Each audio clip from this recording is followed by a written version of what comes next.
मूलं गुरुर्मूर्ति पूजामूलं गुरुपदं मन्त्रमूलं गुरुर्वाक्यं मोक्षमूलं गुरुकृपा।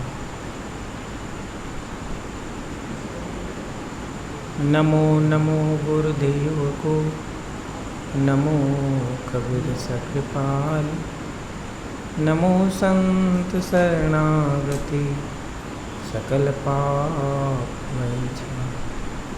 सतगुरु को कीजे बंदगी, कोटि कोटि प्रणाम। कीटन जाने भृंग को, गुरु कर ले क्षमा।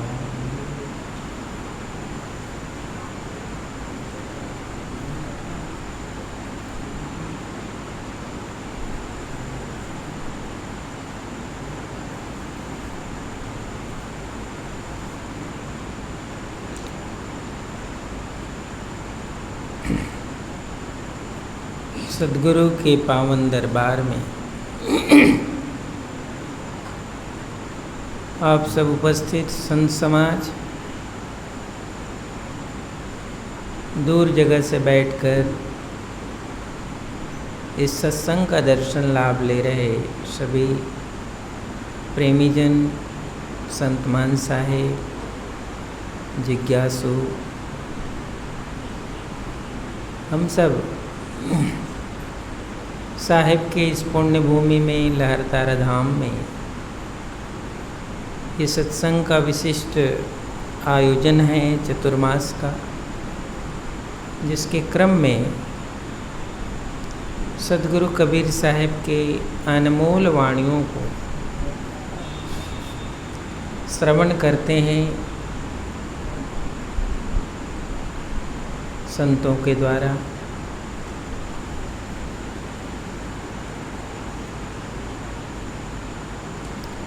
सद्गुरु कबीर साहेब की वाणी उपदेश में अनेक स्थानों का परिचय है। सुमरन से लेकर, साधन से लेकर, ध्यान से लेकर सभी स्थानों का, मुकामों का साहिब के वाणी वचन में स्थिति का वर्णन मिलता है। साहिब जिस भेद को समझाते हैं, जिस भेद को बताते हैं, उसका दर्शन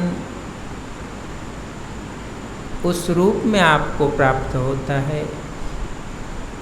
जैसे साहेब ने एक स्टेज बताया सुमरन का, साधन का, साखी शब्दों के माध्यम से, तो वो एक विशिष्ट अवस्था है, स्थिति है और साधना है, जहाँ पर हमारी किस तरह से पहुँच होती है, किस तरह से हम उस मुकाम को साध पाते हैं या उसमें प्रवेश करते हैं, ये सब का साहिब ने संदेश दिया। और इसमें वहाँ तक का संदेश है, जैसे पहली सीढ़ी से आखिरी सीढ़ी तक, पहले स्टेप से आखिरी स्टेप तक, ये संदेश साहिब के वचन में है। ये जो साहिब की साखी है, तन थिर मन थिर वचन थिर, सुरत निरत थिर होय, कहें कबीर उस दास का, पला न पकड़े कोई। अब इसमें स्टेज है। साहिब ने प्रारंभ से लेकर अंत तक की अवस्था का वर्णन इस साखी में किया है। और जब कभी हम इसके बारे में सुनते हैं, समझते हैं, तो हमें ऐसा लगता है कि एक एक चीज़ें यदि आगे बढ़ती जाती है, एक एक चीज़ें छूटती जाती है, तो क्या होगा, कौन सी दशा आएगी, कौन सी अवस्था आएगी, ऐसा ख्याल में आता है, स्मरण में आता है। लेकिन सद्गुरु कबीर साहब के इस वचन को आप उस रूप में जब अनुभव करते हैं, जिस रूप में ये साधन के परिप्रेक्ष्य को दर्शाया गया, उस रूप में आप अनुभव करते हैं, तो ये स्थिति का वर्णन है। ये कौन सी स्थिति का वर्णन है? जिस स्थिति में कोई जिज्ञासु, कोई साधक अपने सुरति को स्थिर करने की प्रक्रिया में साधता है, ये उसका वर्णन है। अब साहेब कहते हैं कि क्या स्टेप है, कैसा है, तो पहले तन से शुरू होता है, शरीर से शुरू होता है। तो साहेब ने अनुभव से हम सबको ये संदेश दिए, तन स्थिर। अब तन की जो स्थिरता है, तन वास्तव में स्थिर क्यों नहीं होता? ऐसे तन स्थिर साहब ने कहा, लेकिन तन स्थिर क्यों नहीं होता? तन अपने आप में चंचल नहीं होता है। तन अपने आप में चंचलायमान नहीं होता, विकारवान नहीं होता। उसके साथ जो जुड़े हुए इंद्रियां हैं, अंतःकरण हैं, उसके कारण तन में फर्क पड़ता है। इसलिए साहब कहते हैं तन स्थिर। तो तन को स्थिर करने के लिए भी उस ओर ही जाना पड़ता है जिसका संबंध तन से है। तो तन से संबंध किसका है? मन से है। तन का संबंध मन से है। जैसे आप शरीर को किसी जगह बैठा कर रखते हैं, तो चलो आपने शरीर को बैठाया तो वहाँ तो शरीर है, लेकिन जहाँ शरीर है, जहाँ शरीर को रोका गया है, जहाँ शरीर को बैठाया गया है, तो कोई ज़रूरी नहीं है कि अब उसमें भजन हो ही जाएगा। कोई ज़रूरी नहीं। उसमें भजन तभी होगा जब उस शरीर को किस लिए शरीर बैठा है, वो प्रक्रिया चाहिए, वो महत्व चाहिए, तब शरीर के बैठने का फायदा है।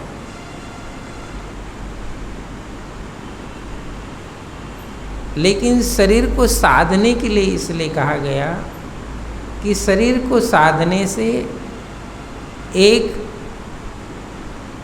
दृश्य जो अवस्था है, जिसे हम देखते हैं, जिसे सुनते हैं, उससे शरीर प्रभावित होता है। तो शरीर को जब एक जगह आप रखोगे, तो कम से कम वर्तमान में देखने का जो प्रभाव है, सुनने का जो प्रभाव है, उससे शरीर मुक्त होता है। ये है शरीर की स्थिरता का साधन। लेकिन यदि ये शरीर कैसेट खाली होना और कैसेट भरा होना, फर्क है दोनों में? फर्क है कि नहीं? कैसेट खाली हो वो आपके पास हो, और कैसेट भरा हो वो आपके पास हो, तो कितना फर्क है? आपके पास कैसेट भरा होगा तो वो चलेगा ना, चाहे एक ही जगह क्यों ना बैठे रहो, वो तो चलेगा ही। और कैसेट खाली हो तो वो नहीं चलेगा। ये तन स्थिरता का ये मूल्य है। तन को आप स्थिर तो किया है, लेकिन वो जो कुछ भरा है उस पर वो चलता रहता है वहाँ, तो शरीर को चलाता रहता है ना। तो तन स्थिर का मतलब है तन को भी उस अवस्था में लाना जहाँ वो खाली अवस्था की तरह हो, वो है तन की स्थिरता। ताकि तन स्थिर होगा तो एक स्टेज आप ऊपर जाओगे, इसलिए वो कहा गया तन स्थिरता। तो पहले तो तन के साथ जितने भी संबंध हैं उन संबंधों की क्या स्थिति है, वो कितना मजबूत है, कितना आकर्षक है, उन सब पर निर्भर करता है तन की स्थिरता।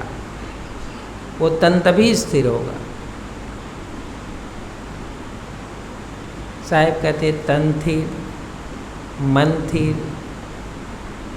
फिर तन और मन का जो संबंध है वो सबसे जटिल है।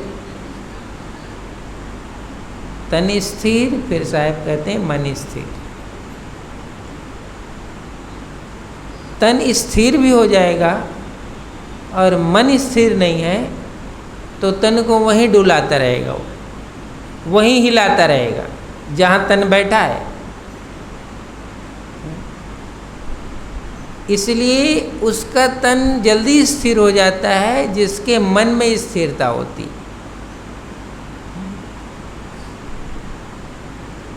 और जिसके मन में स्थिरता नहीं है उसका तन स्थिर नहीं हो सकता।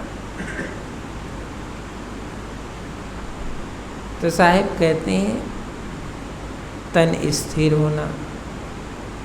फिर जो सबसे ताकतवर है वो है मन स्थिर होना। और मन में स्थिरता है तो तन स्थिरता संभव है, वचन स्थिरता भी संभव है।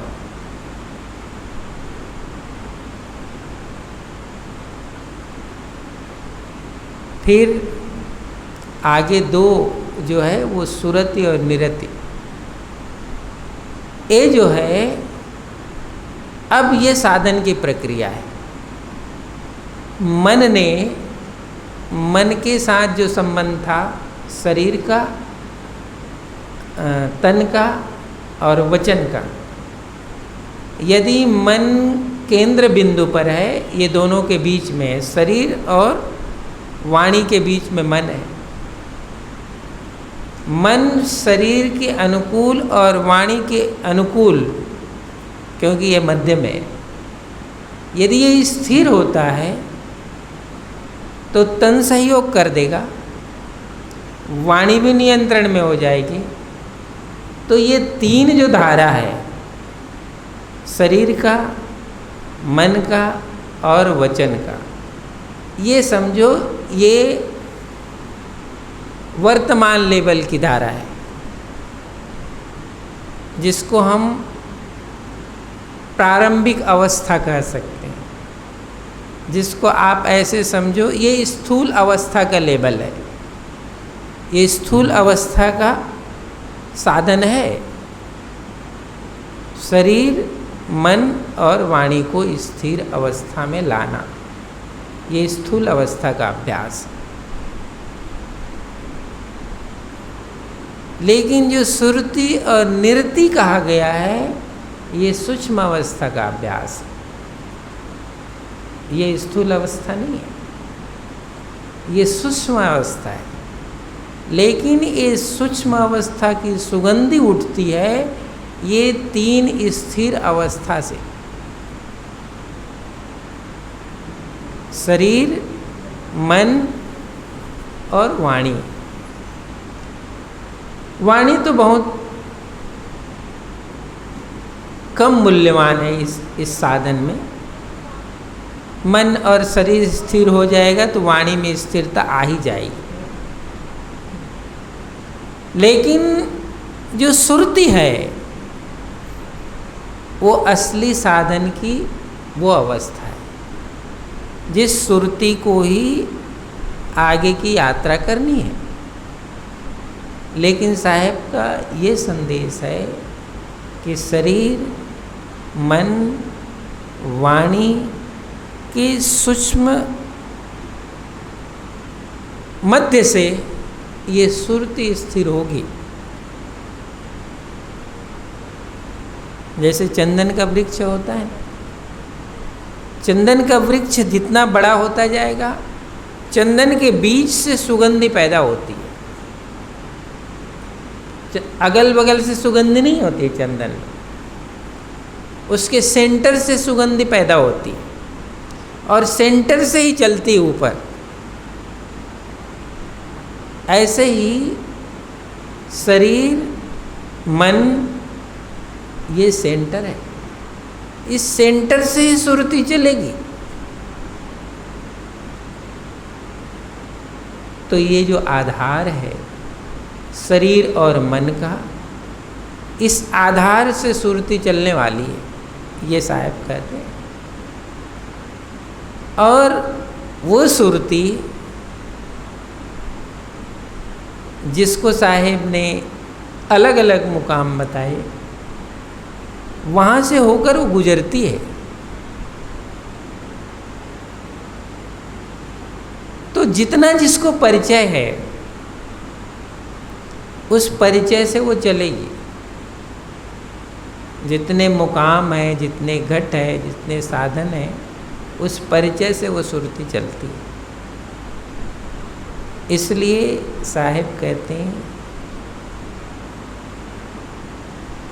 जब यहाँ से सुरति उठती है, शरीर, मन, वचन की आधार, इसको आधार कहा जाता है। ये तीन आधार हैं उसके।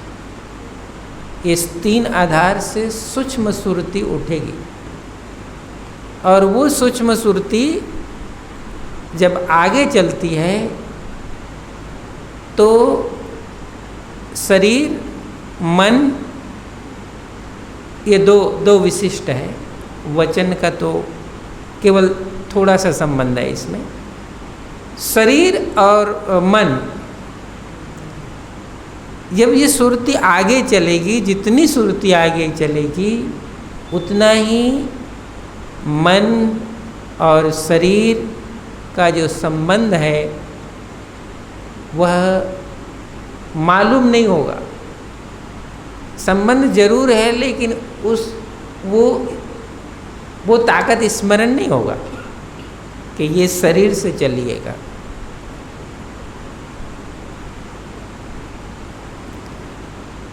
क्योंकि जब ये आगे की ओर चलती है तो जितने आगे चलती है उतना ही इससे उसका संबंध क्षीण होता चला जाता है। शरीर से, मन से उसका संबंध क्षीण होता चला जाता और वो जरूरी है। यदि इससे उसका संबंध क्षीण नहीं होगा तो ये शरीर और मन उसको अपनी ओर खींचता है। तो जब ये अपनी ओर खींचेगा तो ये सुरति आगे के मुकाम पर जा नहीं सकती। इसलिए वो सुरति विशिष्ट ताकत से आगे बढ़ती है तो इसकी शक्ति क्षीण हो जाती है। शरीर और मन की साहब कहते हैं निरति वो अवस्था है जहाँ सुरति अपने इन तीनों बिंदुओं से पूर्ण होकर के निरत अवस्था पर जाती है, जिसको स्थिर अवस्था कहते हैं। साहिब कहते हैं उस जीव को, उस सुरति को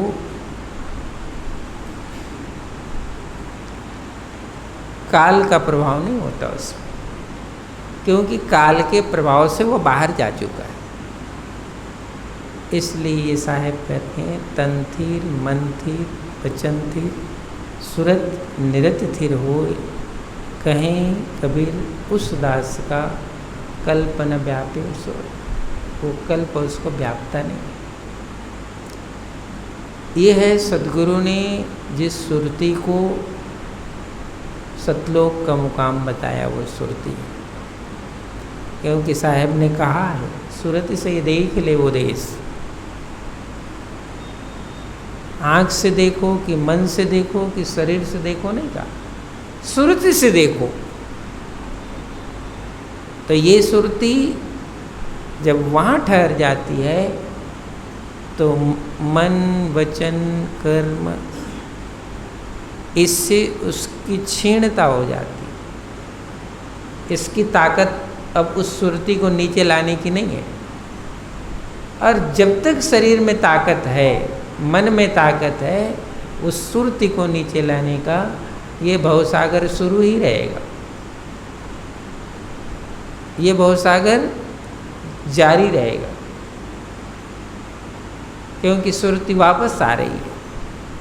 कहाँ वापस? वो शरीर में। शरीर क्षीणमान है, नाशवान है, संकल्प विकल्प करने वाला मन भी है। जो क्षण क्षण पल पल यदि सुरति नीचे आती है तो उसका जन्म मरण का असर वहाँ बना रहता है। लेकिन साहब कहते हैं सुरति तो निरतीय अवस्था को प्राप्त किया, जहाँ जन्म और मरण शरीर का तो हो गया लेकिन सुरति मुक्त हो गई। ये इसी को अंतिम साखी में साहब ने समझाया कि जाप मरे अजपा मरे अनहद हो मर जाए, शब्द समाना सुरति में और ताको काल न खाए। वो सुरति वहाँ नृत्य में समाहित हो गई। यहाँ जो आधार था शब्द, इस सुरति को ले जाने के लिए शब्द की डोर है, इस डोर के आश्रय से सुरति चलती है। तो साहब कहते हैं जैसे ही सुरति निरति अवस्था को प्राप्त होती है तो शब्द और सुरति दो नहीं होते हैं, वहाँ वो एक हो जाता है। इसलिए साहब कहते हैं ये स्टेज लुप्त हो जाता है। जिस स्टेज से वो चला है उसका संबंध समाप्त हो जाता है। इसलिए साहब कहते हैं ये जाप अजपा अनहद, ये जो स्टेज थे, ये स्टेज से वो पार हो चुका है। इसलिए वहाँ, इसीलिए उसको अजर अमर मुकाम कहते हैं, जहाँ मरण की व्यवस्था नहीं है। सुख दुख से वो परे परम पद सो पद जाए समाई, इसलिए ये वो मुकाम है। तो इसलिए मैंने कहा ना कि साहिब के ये जो शब्द है, साहिब के उपदेश है, वो जिस प्रक्रिया से है, जिस साधन से है, उस साधन को उतने स्तरों से समझना पड़ता है। उतने स्तरों से जब उस साधन को समझोगे तब कोई ध्यान या सुमरन में आप बैठोगे तो वो उसकी झलक होती है, उसका स्मरण होगा तुम्हें। तो ये साहब ने बहुत ही श्रेष्ठ साधन का प्रसाद दिया है। इस प्रसाद को पाकर धन्य होने का जो अवसर है वो आज जिनको भी उपलब्ध है वो उनसे धन्यता को प्राप्त करें। बोलो सद्गुरु कबीर साहिब की जय।